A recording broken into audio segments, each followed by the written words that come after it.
think y'all can hear me. YouTube was good with y'all. I think y'all can see me.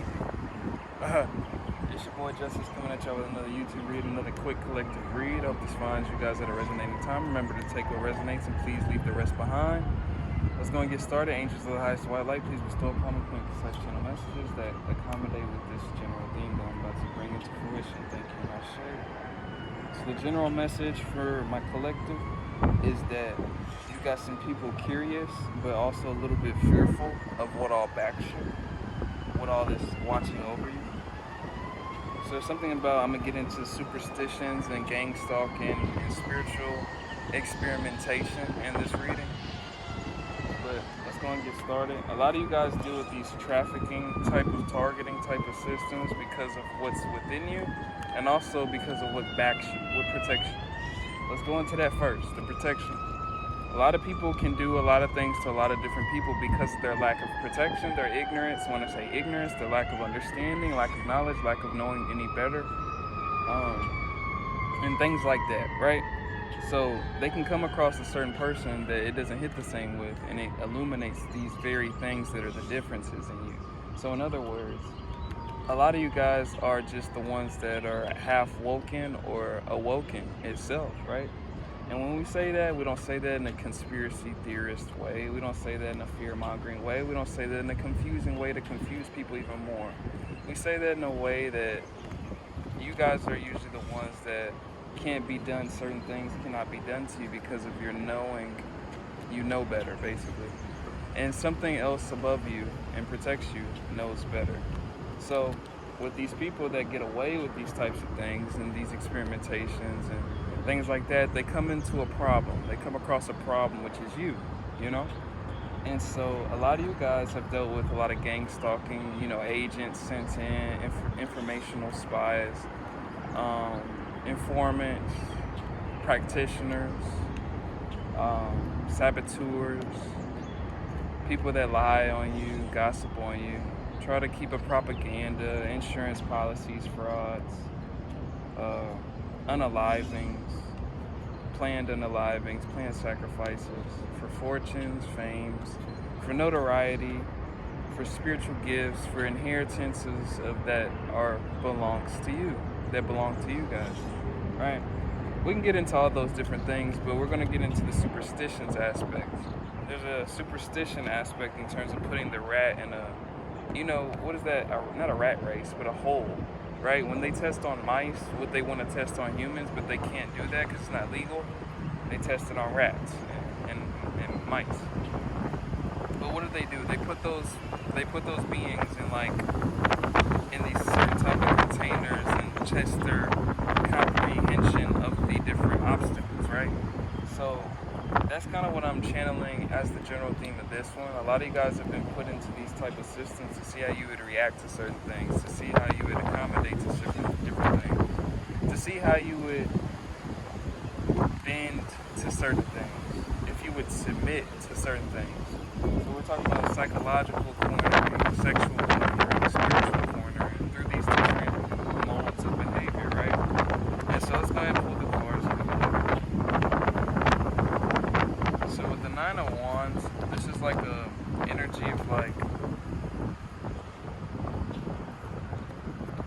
you can maybe feel, okay, so a lot of you guys have this energy about you that you can be like a master, not a master, like a master sacrifice, so to speak. You could be looked at as something that's a very valuable asset to the eyes and to the guises of many dark practitioners or people that have dark intentions. It doesn't have to be a practitioner. It could be somebody that lacks what you have and wants what you have.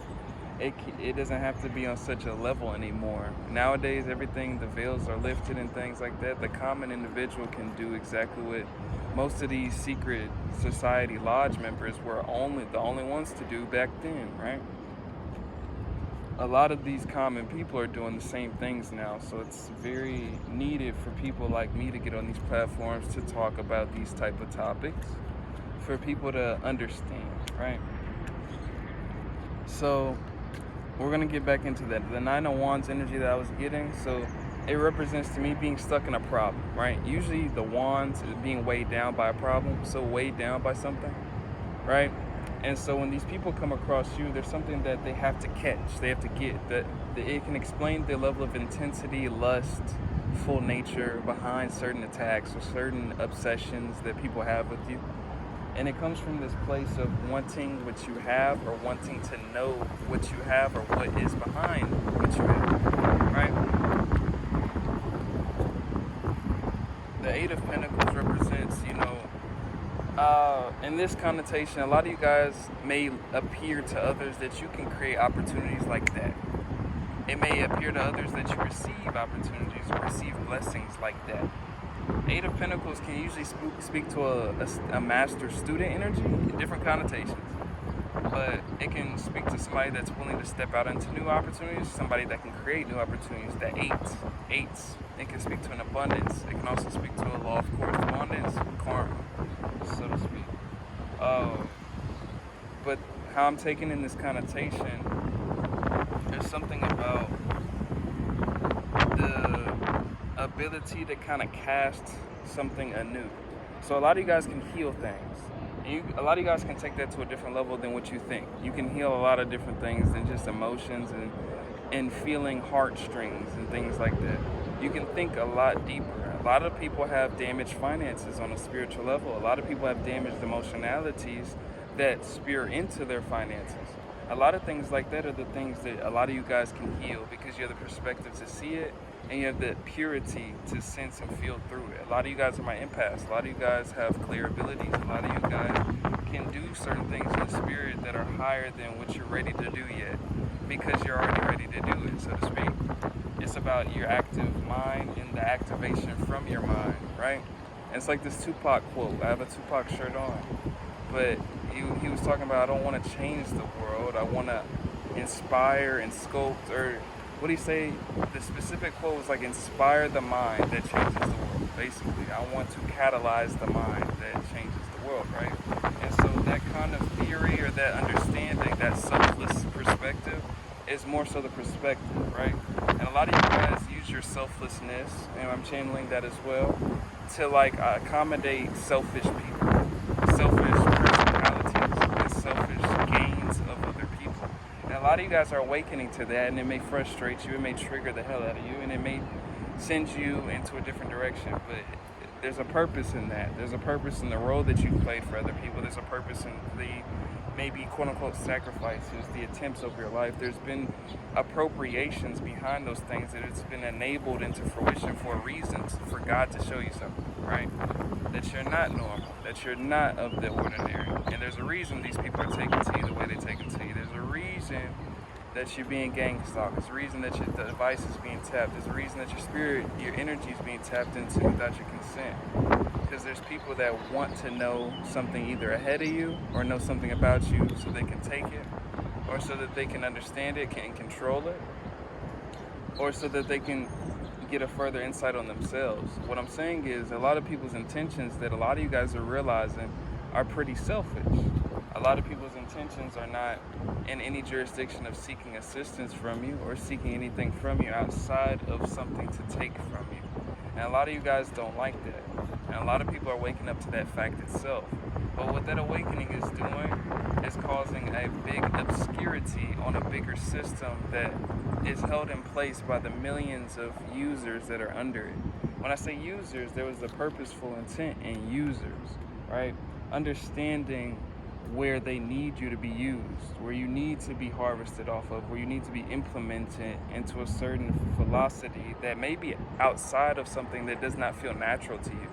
There's a reason for it not feeling natural to your soul. There's a reason for it not feeling so good and nourishing to your soul, because it's not natural to what we're conditioned to be here to do.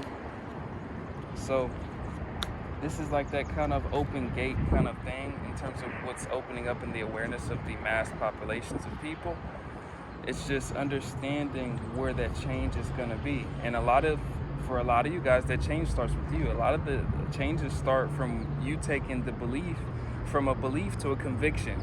Not believing that these things are real with you, not believing that these things, you can do these things, but acting upon it and being what you're naturally here to do, not thinking it. A lot of times we have to, understand it and believe it first, intellectualize it, analytically dissect it, right? For us to kind of understand something. But a lot of times when you really understand something, you're gonna just emanate from it. You're gonna start being it. And so that's a message for a lot of people that are dealing with gang stalkers and dealing with people that are trying to throw you off your game, throw you off your path, throw you off psychologically, sexually, physically, financially. These are all different segues of certain, what we would look at certain points, weaknesses or karmic reflections. And so those karmic reflections can bring us closer to ourselves, our divine self, our higher self, so to speak. When we can understand where that reflection is emanating from, where we can understand where we're going to cancel that from, where we're going to understand where that can maybe emanate from a place that I was once speaking from before, or once acting from before, or once inciting before, or once creating timelines from before. The same things that are emanated back to you can show you the relativity of your future or your past. It's how you describe it. It's how you dissect it. And I'm going to end it off with that one. Oh, I may have some more. I ain't gonna lie. I got some more messages. Because I didn't cover all the topics.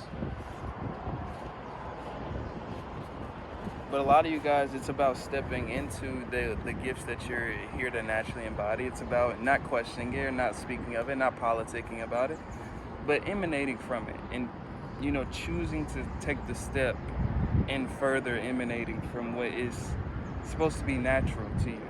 We've got to unlearn some things. We got to reprogram ourselves a little bit. We got to heal in certain ways. So we open up those things for us to emanate naturally again, right? So it's not you, it's your approach to viewing the situation. Hopefully this message in itself is just a psychological opening for somebody in terms of a different perspective that it opens you to.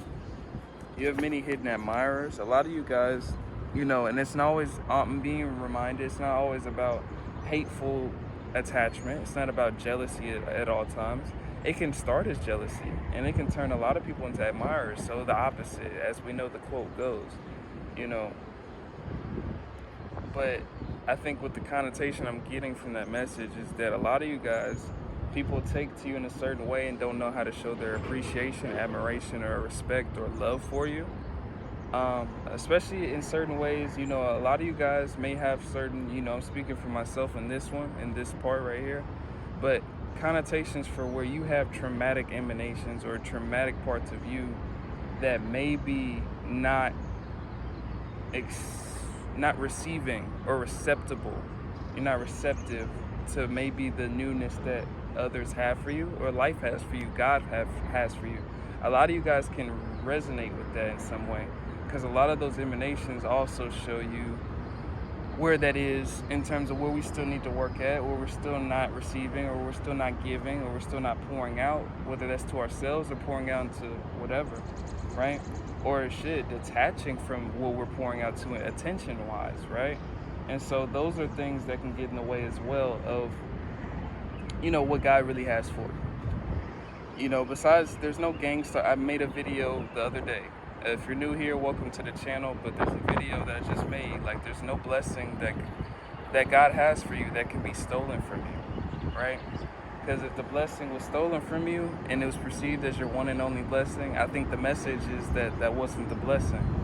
And so that's kind of a message for somebody. It's a reminder for somebody. With the Two of Swords energy, sometimes we get put at these stalemates, or I'm getting a whole different message, kind of going a whole different direction with the message to bring it back, right, to the gang stalking themes, right? So there's something about a Two of Swords that you may put people in, right? A lot of you guys' energy. You may put people in a certain disposition where they don't know what to do or act from, or maybe a lot of you guys, you reflect something that dumbfounds people. When I say you have people dumbfounded in certain ways, that it makes them question deeper things. Okay, so what does this mean about me? What does this mean about her? Okay, what does this mean? You make people go within and introspect. That's kind of what I'm getting. Two of Swords can represent, being stuck between two mediums, two options, two ultimatums. But in thought, that's kind of how I'm channeling it. You may have people pondering and curious. A lot of you guys, maybe it's from certain things that you don't speak of. A lot of you guys just emanate naturally. You don't really explain it. You're not sitting here on a camera like me. You're not talking about these things. So a lot of people don't have that correspondence to verbally understand a lot of you guys' movements, because a lot of you guys keep it to yourselves. A lot of you guys have already learned that, you know, you opening up to certain people is what has gotten you gaslit and, you know, psychologically targeted, right? So that's also another thing. But I'm just hitting a lot of different topics. They fear your power, though. So this is also what I was getting to channel that back to the original message. There's a certain intimidation that comes from like not understanding what's backing you. And so the superstitions also want, you know, when somebody doesn't understand spiritual law or spirituality or higher levels of spirituality, whether they don't believe in it or whatever that is, they want to test what's allowed and what's not allowed. They want to test what's good and what's not good, because it helps them in their own relativity of, okay, this is real, okay, this is this, okay, this makes sense. And not for a lot of people, it's not so objective like that. A lot of people react to certain, you know, when they get striked or they get hit on a certain protection level. It may make them react in a certain kiddie way that they want to prove something wrong. They want to rebel, right? And so that's all these type of psychological kind of like dynamics that play out just because of your protection levels that are so high, right? And so a lot of times it can be confusing to people, it can be startling to people, and it can be damn near traumatizing to people that want to poke your buttons in the worst way possible, or they don't have good intentions for you no way. And so the things that emanate from that is what causes this curiosity and kind of like this superstition that's almost fearful, you know, kind of channeling like in a horror movie. Like when, you know, it's funny because it's like if you really watch a horror movie, it's really usually the white folks. It's really funny. It's usually the white folks that's the ones that's creeping down the hallway and going towards the sound that's a little off, that really should tell you to get out the house, but they go toward it. But it's that kind of like connotation in terms of not so fear-mongering, but in terms of how people may even perceive your spiritual protection. So I guess I channeled that for a reason. But there's a little joke in there. But I swear, if you pay attention to those horror movies, it is always like that. Well, gossip behind the scenes. There's something about, you know, this curiosity can have people, you know, grouping up and wanting to, not necessarily on a malicious level, it could be malicious. I get that energy too. But curious and wanting to like fitting puzzle pieces together, maybe asking about you. You may have a lot of you guys may have a lot of cases of people that group up with other people behind your back to speak about you. Whether that's a good thing, bad thing, whether they plotting on you, scheming on you, or they trying to understand more, right? These are all things that happen with this level of spiritual protection that you have. And a lot of times we don't understand, like the person, the viewer, you don't usually understand it until the relativity shows itself. Whether it's through the behaviors of others that I'm illuminating, or through certain spaces and gaps that get put into your life, right? And I'm gonna end off on that one. If you need a person with me, hit up Shamika Sun with a C and Shamika@gmail.com. I've got a couple of partnerships with Otter Spirit and Rose Forever New York and Amazon Web Services. If you're interested in 20% off of either one of those things, I'll have them in the description below. But it's your boy Justice. I'm sending my love and ashe. Peace out.